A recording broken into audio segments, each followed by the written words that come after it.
que é a estética Quiet Luxury, Old Money, os dandies, a era dourada dos Estados Unidos, a Anna Delvey, a série Succession, a Revolução Industrial têm em comum?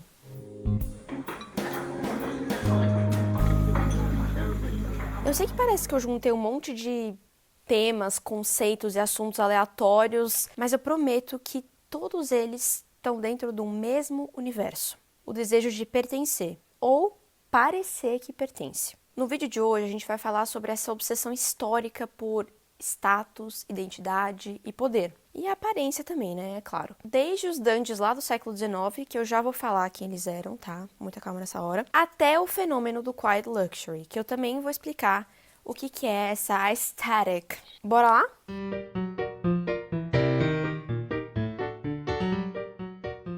Então, como sempre, vamos voltar no tempo para a gente entender melhor o contexto histórico. Vai ser uma pincelada, rapidão, tá?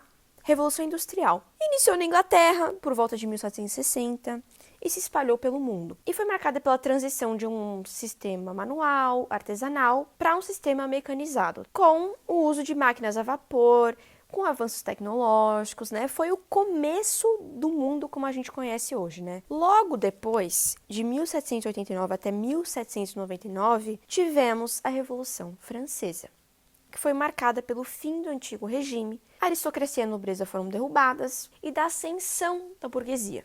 E a burguesia é muito importante para o assunto de hoje, tá? Alguns anos depois, lá na Inglaterra, entre 1811 até 1820, tivemos a Era da Regência, que foi marcada pela nomeação do príncipe de Gales como príncipe regente, porque o rei George III ele foi declarado mentalmente incapaz de governar. Então, por isso que o príncipe veio e entrou no lugar dele.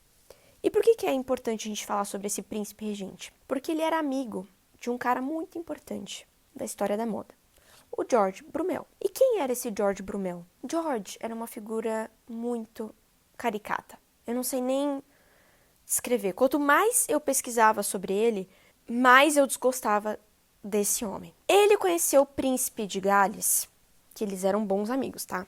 Eles se conheceram no exército. O George, ele foi tenente do exército e ele basicamente não fazia nada, tá? Ele não fazia nada, ele faltava, ele sumia, ele não fazia mais do que o mínimo, né? Então, quando ele foi promovido a tenente, a galera fica assim,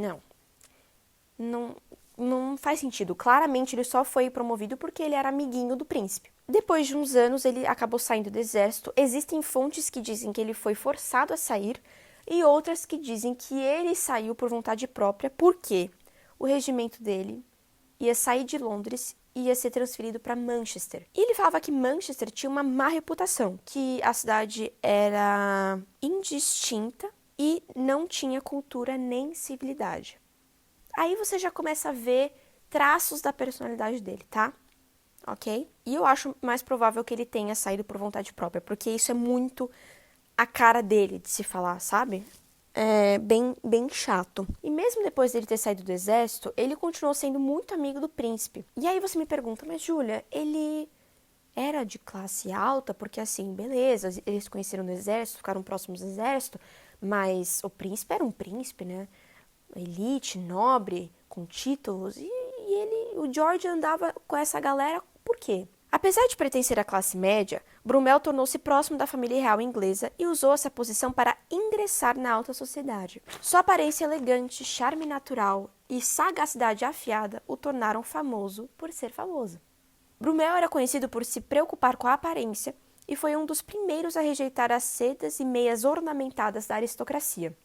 Ele percebeu que a cultura estava mudando e desenvolveu um visual novo e mais masculino, com camisas de linho, casacos e calças escuras.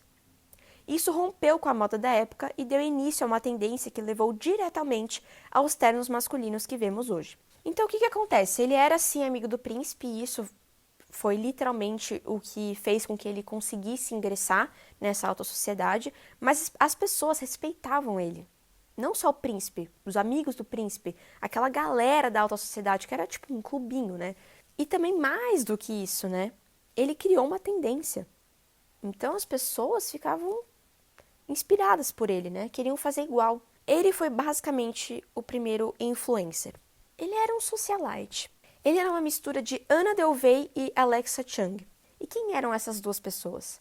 A Anna Delvey tem até documentário na Netflix sobre ela, tá? Ela foi uma golpista, né, alpinista social. Ela fingia ser rica, fingia ser uma pessoa influente. Ela ia nos melhores hotéis, ela andava com as pessoas mais influentes, ela frequentava os melhores restaurantes. E as pessoas ficaram encantadas por ela, porque ela justamente tinha esse charme, essa sagacidade, entendeu? Igualzinho o George Brumel. Já a Alexa Chung, ela foi a It Girl dos Millennials. Uma It Girl é tipo uma garota que tudo que ela faz, as pessoas querem copiar. Tudo que ela faz vira tendência. Ela usa uma roupa específica, todo mundo vai querer usar igual. Ela vai num certo restaurante, todo mundo quer ir no restaurante que ela foi. Então, ela criava tendências, igual o George Brumel. Ele era a mistura dessas duas personalidades. E ele era muito desconectado da realidade. Ele era um homem de classe média. Só que ele andava com a galera da classe alta. Então, ele ia nesses restaurantes, nesses eventos, né? Jogava jogos de azares, bebia das melhores bebidas, usava as melhores roupas. Com que dinheiro? Era igual a Anna Delvey. Ele conseguiu segurar isso por um tempo. Só que foi quando ele chamou o príncipe de gordo que as coisas começaram a desandar. A partir desse comentário, o príncipe cortou relações com ele e ele teve que fugir para a França, porque ele ia ser preso. Lá na França ele conseguiu fazer uma renda mínima ali, mas também começou a criar dívidas lá na França e acabou que ele foi preso. Ficou preso por um tempo, depois um amigo dele conseguiu tirar ele da prisão antes, mas logo depois ele foi parar num asilo, ele pegou sífilis e ele morreu com 60 anos, se eu não me engano, sozinho e doente. Esse é o final de George Brumel. Mas, Júlia, por que você está contando a história desse cara maluco? Porque ele foi o dandy mais famoso da história. E o que é um dandy? Vamos falar sobre eles agora.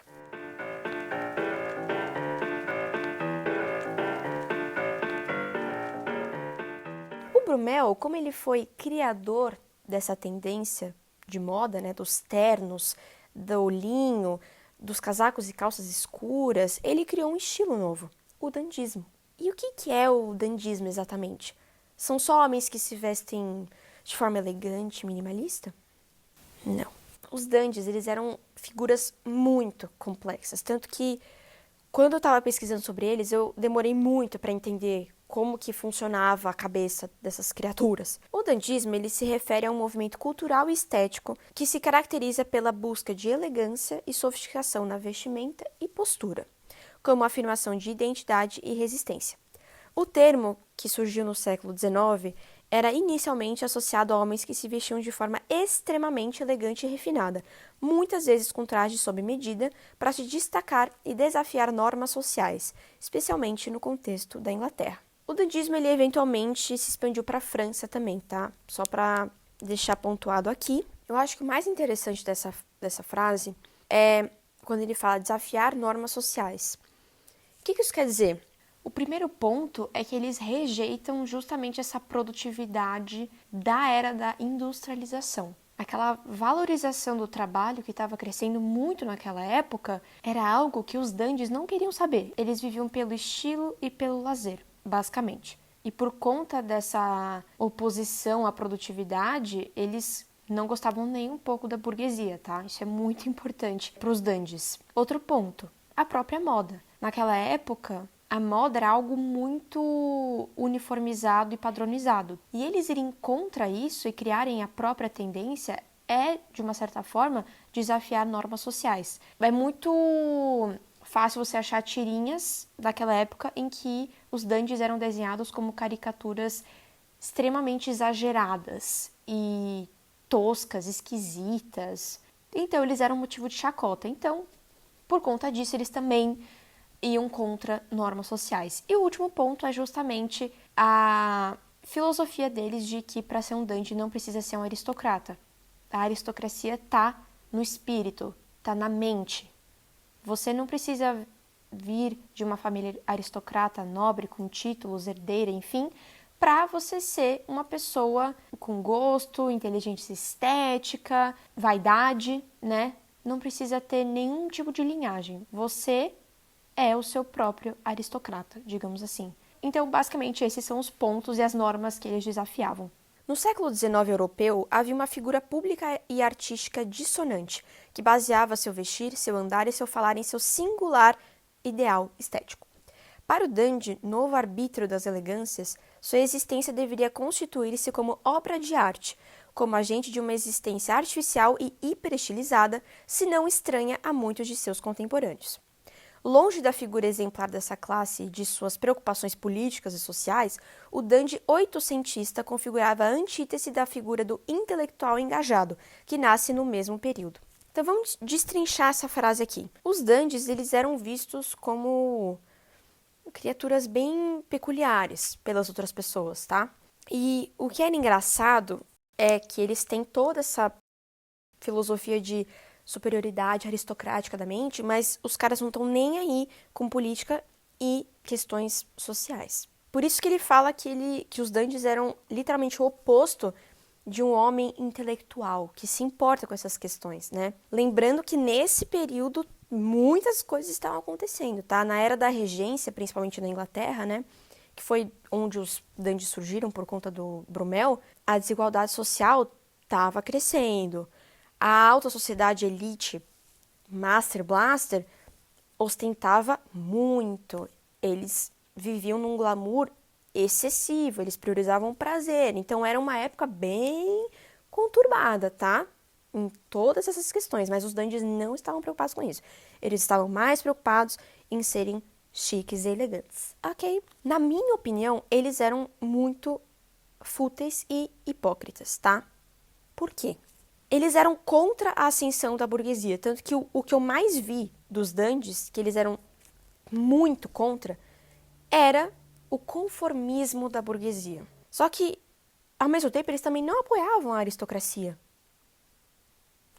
Já que muitos deles, a maioria deles, não vinha de famílias nobres. E se não fosse por essa revolução que estava acontecendo naquela época, eles não poderiam ter essa vida de ociosidade, de lazer, que eles tanto valorizavam. Porque era isso que eles faziam, nada. Eles não faziam nada. Eles só queriam curtir a vida, viver de aparências mesmo. Então, por isso que eu acho eles hipócritas. Eles não poderiam ter a vida que eles tanto amam se não fosse por essas questões políticas e sociais que eles tanto desprezavam. Vamos ler um trechinho que explora mais um pouco essa discussão. Os dandies eram figuras de exclusão que se encontram paradoxalmente à margem e dentro de uma aristocracia ou alta burguesia e exigem seu direito à futilidade e ao artifício. Eles se postam contra a massificação da sociedade industrial e burguesa. São figuras que jamais fariam uma revolução coletiva, mas servem de contraponto ao coletivo. Teatralizam a decadência das sociedades e o direito à individualidade e à diferença. É claro que esse texto está com uma linguagem super acadêmica, tá? Alguns textos que eu coloquei aqui então me perdoem, mas eu queria colocar o texto original para vocês lerem. Mas o que importa é o contexto geral, galera. Aqui não é aula de história. Tudo bem se você não entendeu cada linha. Nem eu entendi, mas assim, o geral a gente entendeu? Entendemos. Tem pontos aqui importantes. Eles exigem o direito à futilidade. Por isso que eu acho que eles são fúteis. Eles são contra essa sociedade industrial e burguesa, então eles não gostam dessa revolução que está rolando, tá? Mas eles também não vão mexer um dedo para tentar mudar isso. Eles estão mais afim de serem melancólicos e tirarem... Não é tirar sarro, né? Mas como eles falam aqui, teatralizar, né? Essa sociedade que, para eles, está em decadência. Mas uma coisa que eles têm de bom é que eles valorizavam muito a individualidade, né? Que nem fala aqui no texto. Porque justamente nessa sociedade que estava prosperando em produção em massa, para eles, essa autenticidade não poderia ser perdida. Mas com esse sistema de sociedade, ela seria. Eles pregavam muito essa autenticidade, essa individualidade, o que eu acho muito legal. Outra coisa importante deles. O dandy seria conhecido por seu desprezo ao mundo e aos valores sociais e burgueses. Já entendemos. Nele se caracterizaria o tédio e o cansaço, ilusória completude que resultou em um esgotamento do sujeito e em um esvaziamento de ideias e esperanças. Preste atenção nessa próxima parte. Não podendo escrever nada, tudo já foi escrito, e não podendo conquistar nada, tudo já foi conquistado. Tudo já foi pensado, dissecado e catalogado. Restou a tal homem a visão ácida e, ironicamente realista, da incapacidade humana em ultrapassar o seu momento histórico. O que eu peguei desse trecho? Como é parecido com o sentimento atual? Em que sentido? Sobre esse esgotamento que ele fala. Tudo já foi escrito, não dá para escrever nada. Tudo já foi feito, não dá para criar nada novo. Tá rolando um momento histórico muito importante hoje em dia. Com a IA, principalmente. Que naquela época era produção mecanizada e hoje é a inteligência artificial. Então eu sinto que esse paralelo com hoje em dia é muito similar. Falei até desse esgotamento no vídeo sobre originalidade, criança interior. Eu falo justamente que como é difícil a gente ter uma ideia original, ser autêntico, no momento em que tudo pode ser criado. Não só por humanos, mas por inteligência artificial também, sabe? Então, essa visão ácida do mundo, igual os dungeons, a gente compartilha, né? Não tô falando todos, eu tô falando de um grupo de pessoas que tá preocupado, que tá bravo até, sabe? Uma certa revolta com tudo que tá acontecendo. E a gente acaba tendo esse esgotamento, esse esvaziamento de ideias, esvaziamento de esperança, igual os dungeons. E tem outra frase que também tem muito a ver com o que a gente está vivendo hoje. Na década de 1880, aceitou-se a ideia de decadência como válida e pertinente num período em que o desenvolvimento tecnológico mesclava-se à desilusão social e religiosa. Desenvolvimento tecnológico, IA, desilusão social, não preciso nem falar, né? E religiosa também, tá? Essas igrejas cool, que estão bastante famosas de um tempo pra cá, já diz muito. Aliás, se você nunca viu esse fenômeno das igrejas aesthetic, eu recomendo ver. É um fenômeno bem interessante. Pode-se afirmar que o notável naqueles anos, nas palavras de Orna Messer-Levin, é a reação pessimista que se resumiria na solidão e nas neuroses, uma resposta à tristeza na qual o artista revela sua vontade de escapar da realidade. Escapar da realidade, gente. Celular, rede social, tananã. Vocês estão entendendo? Vocês estão entendendo? E é isso, solidão. Quanto vídeo que eu não vejo de solteiro falando que tá impossível namorar, achar alguém legal? As pessoas estão sozinhas. Mesmo no mundo tão conectado e globalizado, a história se repete. E sabe outra coisa que os dungeons também influenciaram muito?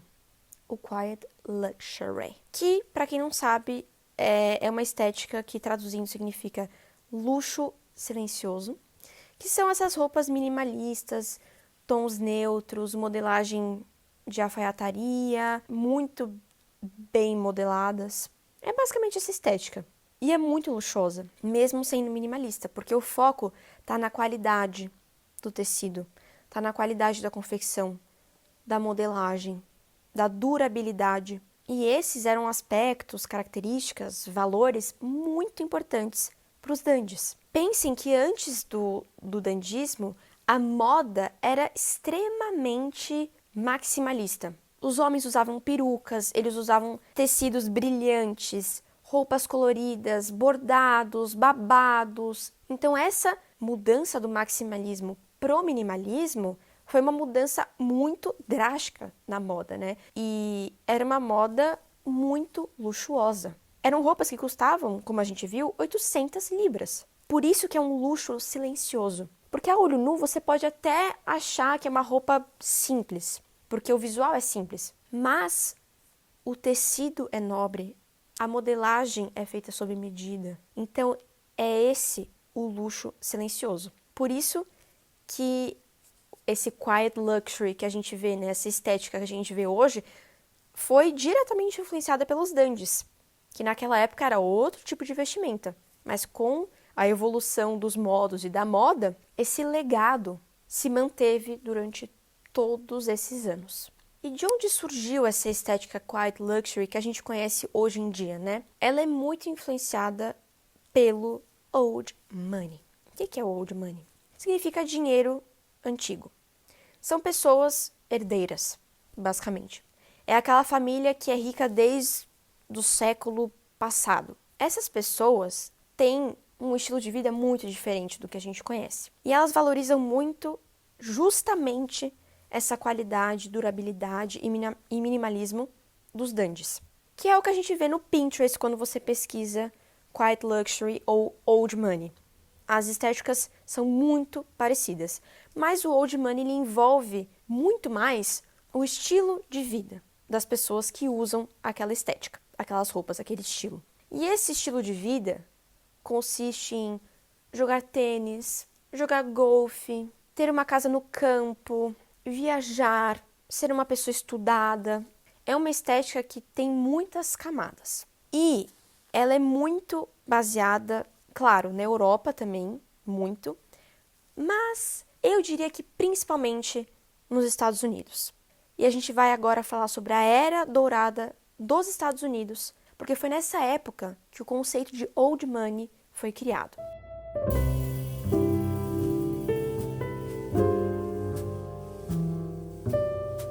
Então vamos sair da Europa e vamos para United States of America, ok? Antes de qualquer coisa, eu queria fazer uma correção, tá? Da tradução.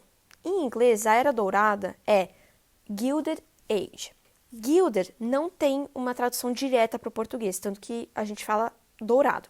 Só que tem uma diferença, tá? Gilded significa algo que por fora é brilhante, reluzente, mas que por dentro é podre. Eu achei muito importante explicar essa diferença de tradução, porque o brilho desse gilded era representado por 1% da população, principalmente de Nova York, tá? A gente vai focar na história de Nova York, que foi basicamente o estado mais importante para esse conceito de old money, tá? Então era 1% que era dourado, brilhante, reluzente. E a gente vai focar justamente nesse 1%, que era o 1% que detinha o dinheiro, o status e o poder. Pensa num povo fofoqueiro. E se você se interessa por séries de época que tem muita fofoca, eu recomendo 100% a série A Era Dourada, que tá no Max. E é baseada em fatos reais, tá? Então é muito legal, tanto que eu terminei essa série em tipo uma semana e tem 2 temporadas. Por que eu tô mencionando ela aqui? Porque ela trata justamente desse 1% da alta sociedade de Nova York, que é o que a gente vai falar aqui. E a trama principal dessa série é a disputa dos novos ricos com os ricos de berço, os herdeiros. Mas o que era essa disputa entre os novos ricos e os ricos de berço? Eu vou falar velhos ricos, tá? Só pra ficar mais fácil e mais, direto ao ponto, tá? Por que os ricos estavam brigando entre si?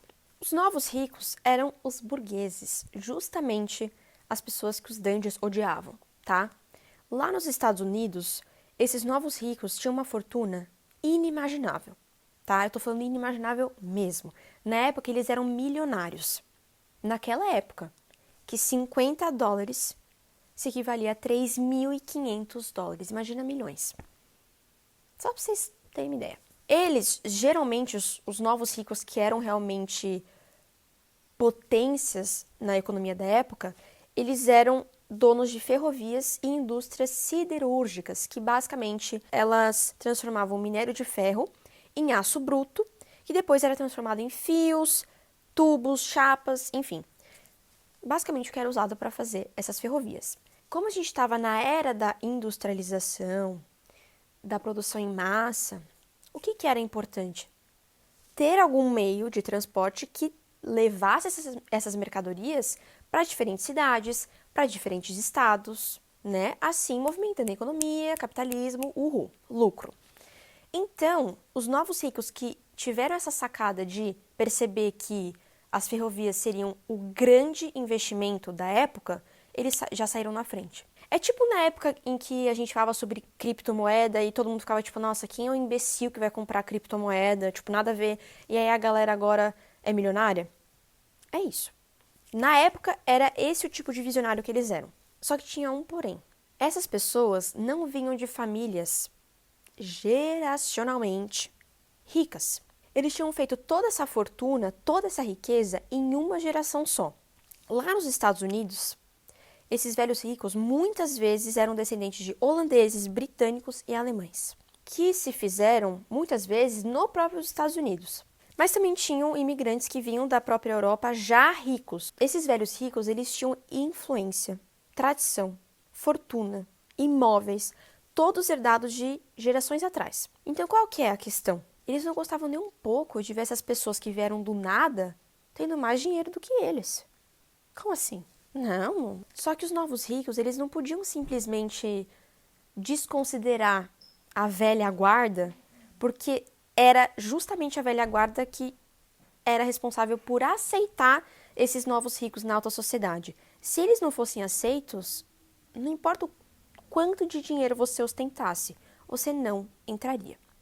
Então, era uma dinâmica bem complicada e delicada entre eles. Subir os degraus da alta sociedade nova-iorquina era um trabalho perigoso para qualquer recém-chegado, mesmo que morasse em um endereço prestigiado na Quinta Avenida. As famílias elegantes da cidade, em sua maioria descendentes dos primeiros colonizadores holandeses, eram desconfiadas de alpinistas sociais, e as próprias casas dessas famílias refletiam essa mentalidade. Valorizavam bons modos e modéstia acima de ambição e ostentação. Isso fica muito evidente na série da Era Dourada, que mostra a diferença das casas entre os velhos ricos e os novos ricos. A casa dos Russells, que são os novos ricos, é uma mansão bizarra, de ostentativa. Sei lá quantos quartos, sei lá quantos empregados, sei lá quantos lustres e louças e salão de festa para fazer os bailes e não sei o quê. Olha, é uma coisa surreal.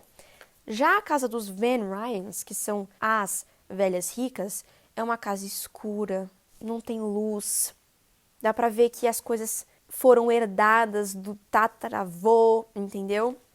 Tem uma certa modéstia, porque, óbvio, eles são muito ricos, eles têm empregados e vivem esse luxo, mas é uma coisa muito mais contida, sabe? Durante a maior parte da história, o consenso geral era de que os ultra-ricos gostavam de ostentar seu status de forma visível e orgulhosa. Mas tudo mudou quando a Revolução Industrial permitiu que uma classe burguesa emergente acumulasse ainda mais dinheiro do que a antiga nobreza. Viram por que era importante a gente falar da Revolução Industrial? Foi então que entrou em cena o economista Thorstein Veblen, que cunhou o termo consumo conspícuo em 1899, para ilustrar o que estava acontecendo. Veblen acreditava que os novos ricos exibiam gastos extravagantes para se igualar ao status da elite tradicional, um processo que ele definiu como emulação pecuniária. Portanto, a única maneira que os velhos ricos tinham de se diferenciar dos recém-chegados era demonstrando melhor gosto nas coisas que consumiam. Assim, em vez de comprar tudo e qualquer coisa, eles precisavam cultivar níveis mais elevados de capital cultural e intelectual. Uma curiosidade que é legal de se pontuar aqui é que a personagem Bertha Russell, que é a matriarca da família Russell, né, os novos ricos da série, é inspirada na Alva Vanderbilt, que é uma personagem muito importante na história americana, como uma socialite, que era uma nova rica e conseguiu entrar na alta sociedade nova-iorquina. E a Alva também, ela era cunhada do Cornelius Vanderbilt, que é um dos capitalistas mais conhecidos dos Estados Unidos. Que ele também foi um dos caras que investiu em ferrovia e se deu muito bem. Essa obsessão em entrar na alta sociedade é praticamente a realidade que todos os novos ricos tinham que enfrentar. Mas essa disputa era praticamente exclusiva para as mulheres. Como os Estados Unidos não têm uma aristocracia pré-existente, são essas mulheres que, de certa forma, precisam inventar isso no improviso. E elas se tornam as pessoas criativas e improvisadoras que definem quem serão as novas elites e quão merecedoras elas são. Este é o mundo dos novos ricos. Eles eram o que costumava ser chamado de aristocracia de segunda linha, Chip Chop Aristocracy.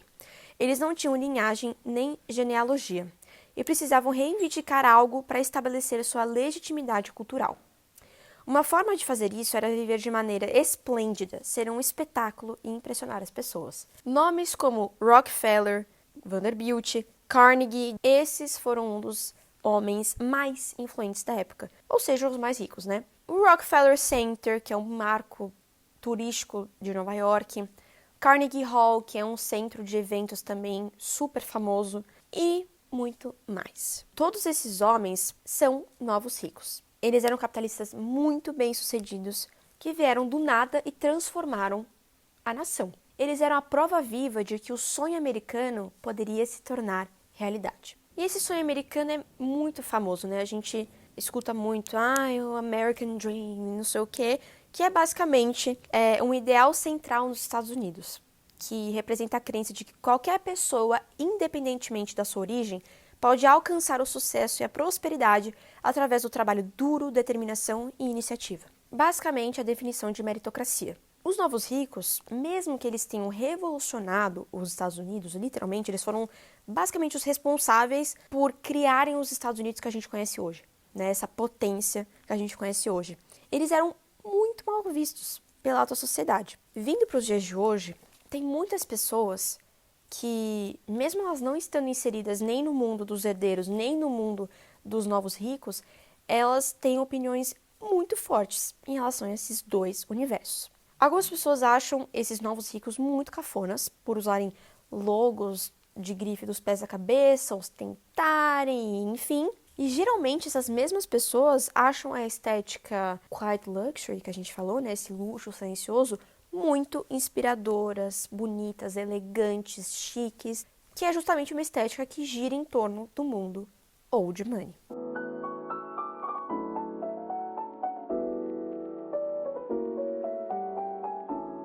Eu vi um vídeo da Mina Lei que fala justamente sobre essa estética old money e eu tava lendo os comentários e eu vi 2 comentários que eu achei muito interessantes. Eu me pergunto se a aspiração da geração Z pela estética do dinheiro antigo decorre do sentimento de esgotamento pela cultura da correria. Houve um fluxo tão grande de influenciadores e empreendedores em meados da década de 2010, buscando contratos com marcas, trabalhando para ganhar seguidores, criando negócios, vendendo produtos, etc., que a geração Z cresceu pensando que precisava trabalhar em um trabalho paralelo e criar sua marca para alcançar sucesso e realização. A estética do dinheiro antigo parece quase um suspiro de alívio escapista, uma pausa da correria porque você tem a riqueza geracional a qual se apoiar. Eu achei bem interessante o ponto que esse primeiro comentário fez, mas eu acho que eu concordo mais com esse aqui. Talvez sintamos mais desdém pelo dinheiro novo por causa da natureza ostensiva e pretensiosa do estilo de vida, ou porque ele está constantemente na nossa cara, nos nossos feeds. Mas talvez haja até um fator sobre como, no fundo, sentimos uma certa inveja das pessoas com dinheiro novo por terem adquirido muito dinheiro com facilidade e rapidez, apesar de terem começado de um lugar semelhante ao nosso. Elas estão, de certa forma, no nosso círculo competitivo, da nossa sociedade? Deveria ser eu. Enquanto o dinheiro antigo parece tão fora de alcance que nem sequer o consideramos uma possibilidade, e, portanto, não precisamos sentir que fazem parte da sociedade normal, e causam danos à sociedade ou são objetos de inveja. Elas estão no reino além da realidade, em níveis de contos de fadas, mágicos e misteriosos. E eu acho que faz total sentido essa argumentação. Assim, é óbvio que você pode, por exemplo, jogar tênis, usar as roupas quiet luxury, viajar muito, você pode fazer as melhores faculdades, mas a real é que você nunca vai estar inserido nesse universo de old money. Porque não é só o modo de viver e as roupas que eles usam. É todo um legado, um histórico. É uma realidade que a gente nunca vai entender o que é, sabe? É completamente diferente. Nessa citação, a Mina Lei faz um ponto muito importante. Ela fala: então, o quiet luxury, mesmo tendo essa reputação de não ostentar riqueza, na verdade, está sim ostentando, só que de um jeito diferente. Está fazendo isso por meio de códigos e significados, mas ainda está fazendo. É justamente o que a gente falou aqui sobre os modos, essa elegância, esse jeito de se portar, é algo herdado. E é justamente por isso que esse universo que tantas pessoas aspiram é só estético. Porque mesmo que você ganhe na Mega Sena, vire milionário da noite pro dia, você não vai fazer parte desse universo. Porque você compraria móveis novos, imóveis novos, roupas novas, mas você não teria aquele objeto herdado do seu tataravô, porque é impossível se comprar um legado. E, aliás, isso de herdar tem muito a ver com uma frase que eu vi no vídeo da Mina Lê também. Ela fala assim: Ellen afirma que existe um certo grau de despreocupação e indiferença entre os verdadeiros preppies, pessoas de elite, geralmente ligadas a escolas preparatórias tradicionais, que faltava nos aspirantes a preps.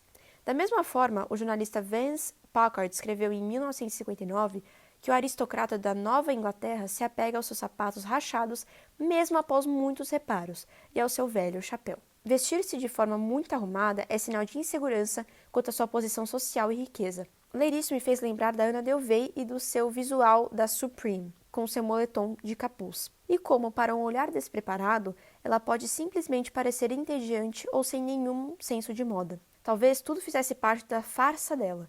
Talvez ela estivesse tentando emular essa despreocupação típica dos verdadeiramente ricos de berço.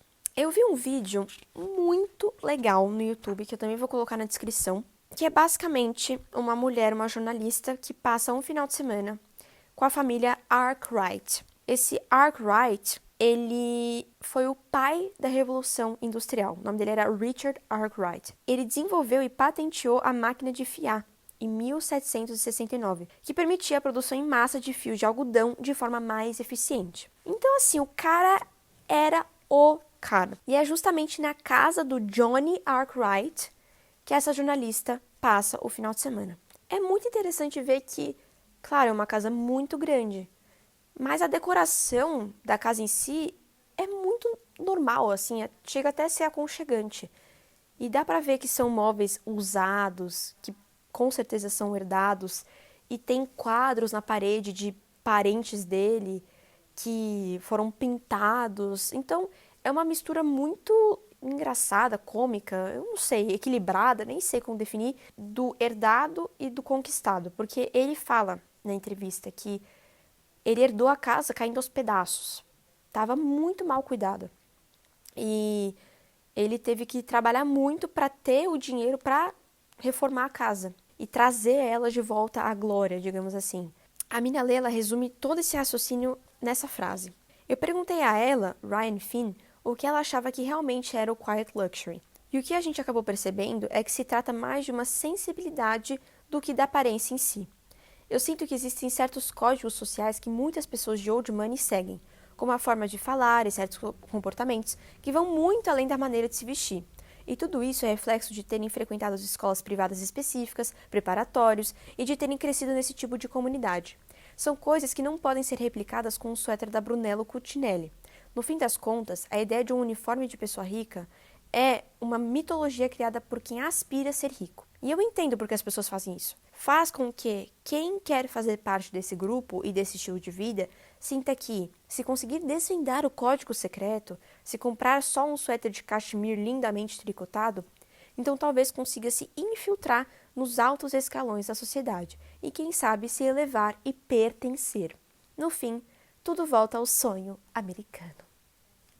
Vocês viram como tudo se conectou nesse momento? Lindo.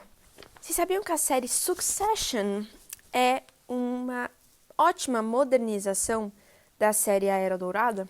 E para quem não sabe sobre o que se trata Succession, é uma série sobre uma família muito rica, que o pai é dono de uma emissora de TV de direita. E aí a trama principal da série é justamente a família do Logan Roy, que é o dono da empresa. E a briga pelo império que o pai criou, porque o pai já tá velho, e aí quem que vai herdar tudo isso aí? Quem que vai ser o diretor? E o que essa série tem a ver com a Era Dourada, né? Nessa disputa entre novos ricos e velhos ricos. Justamente porque os Roys são novos ricos e os Pierces são velhos ricos. Os Pierces são donos de outra emissora, é uma emissora de esquerda. E é muito legal ver a dinâmica entre essas duas famílias. O Roy é literalmente uma alusão ao Carnegie, que é um dos capitalistas que a gente falou lá atrás. E o Carnegie, ele é um escocês que imigrou para os Estados Unidos e lá conseguiu realizar o sonho americano. E o próprio Logan Roy é escocês e imigrou para os Estados Unidos e conseguiu realizar o sonho americano. Então tem também esse paralelo entre os dois. Já os Pierces, eles são herdeiros. O fato de que os Pierces, na verdade, não trabalham na PGM, que é a emissora deles, mas sim possuem participações controladoras e são membros do conselho, é uma indicação clara de sua riqueza e status privados e discretos. Eles representam um tipo de riqueza e poder herdados. É precisamente por isso que o Logan Roy despreza o velho grupo europeu, pois eles representam um tipo de aristocracia tradicional que é antiética ao sonho americano de sucesso construído por mérito próprio, e que provavelmente foi mostrado a ele repetidas vezes enquanto crescia em um conjunto habitacional na Escócia. Assim, o confronto entre os Roys e os Pierces é uma ilustração vívida da divisão de classes entre o dinheiro antigo e o dinheiro novo na América. No jantar, os Pierces zombam da suposta falta de sofisticação dos Roys, enquanto Shiv, que é uma dos Roys, faz uma piada sobre o cara, um dos Pierces, estar fazendo seu terceiro diploma, e Roman, irmão dela, nem consegue citar um livro. Então a gente vê claramente as mesmas palavras repetidas mais uma vez, né? Sofisticação, elegância, intelectualidade. E a real é que os Roys, eles têm o mesmo estilo dos Pierces, que é o famoso Quiet Luxury. Ou seja, eles se vestem igual à elite old money. Eles emulam os mesmos gostos. A casa deles tem quadros antigos, uma decoração mais tradicional, digamos assim, né? Mas a gente cai na mesma coisa de antes. Não importa eles copiarem os gostos, roupas, decorações, casas, viagens, né? Não importa eles tentarem copiar isso, porque eles nunca vão ter a tradição e o legado dos Pierces. E eu acho que no caso dos Roys, o que mais grita na oposição entre os Pierces e os Roys é a discrição. Os Roys não são nada discretos. Cada filho tem uma questão. E geralmente todas essas questões estão na boca do povo. Já saiu na mídia publicamente. E isso é algo que os herdeiros nunca fazem. E não é porque, por exemplo, os Roys fazem... Eles fazem muita merda na série. Não quer dizer que os Pierces não fazem. Porque com certeza eles fazem. Só que a diferença é que eles fazem tudo na surdina. E essa é a diferença entre os novos ricos e os velhos ricos. É justamente essa descrição. E qual que é a conclusão disso tudo? Os Roys, eles podiam copiar a estética. Idêntica, ter as mesmas roupas, os mesmos móveis, tudo igual. Mas eles não têm o mesmo estilo de vida. E esse estilo de vida não foi herdado. Isso é o mais importante. Então, bora entrelaçar os assuntos?